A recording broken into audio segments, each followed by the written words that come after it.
दोस्तों ये question railway के एग्ज़ाम में आया हुआ शानदार क्वेश्चन है। देखते हैं इसको सॉल्व कैसे किया जाएगा। इसका शॉर्टकट ट्रिक भी मैं आपको बताऊंगा कि इसको आसानी से कैसे सॉल्व करेंगे। क्वेश्चन है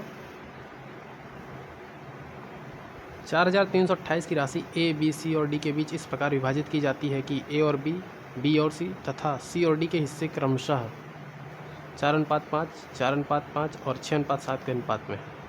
ए का हिस्सा ज्ञात कीजिए। देखिए क्वेश्चन कुछ है नहीं, लेकिन उसके लिए आपको ये जो रेशियो दिया है उसको सॉल्व करने का तरीका आपको मैं बताना चाहता हूँ। देखिए कैसे सॉल्व करेंगे इसको। दिया है ए और बी का रेशियो, बी और सी का रेशियो, सी और डी का रेशियो। ठीक, ए और बी का कितना है 4:5 है। बी और सी का रेशियो कितना दिया है 4:5, तो इनका लिख लेते हैं 4:5।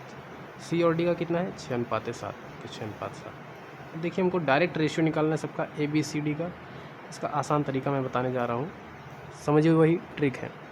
कैसे करेंगे, 4 का 4 में मल्टीप्लाई, फिर 4 का 6 में मल्टीप्लाई, ये हो गया ए का रेशियो। तो 4 चौक 16, 6 96। अब बी का निकालने के लिए क्या करेंगे, 5 चौक 20, 20 का 6 में मल्टीप्लाई, तो 20 छक्का 120। सी का निकालने के लिए 5 पचम 25, 25 का 6 में 150।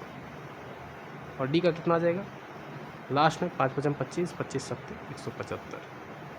तो ओवरऑल क्या आ गया, रेशियो आ गया किसका किसका, ए बी सी डी का। यही ट्रिक था इस वीडियो के माध्यम से जो मैं आपको बताना चाहता था। तो देखिए अब आसान हो गया है, क्वेश्चन को सॉल्व कर लेते हैं। क्वेश्चन क्या है कि इतने की राशि सभी में विभाजित की गई है, तो सभी का रेशियो ऐड कर लेते हैं। कितना आ जाएगा 6, 6 5 11, 10 10 20 10 30 10 40 10 50 4 14, तो 541 रेशियो की वैल्यू कितनी है 4328। 4328 कितनी बार जाएगा देख लीजिए, कट रहा है तो 1 अट्ठे 8, 8 बार लगभग जा सकता है। 8 चौक 32, हाँ 8 बार चला जाएगा। मतलब एक रेशियो की वैल्यू कितनी आ गई 8।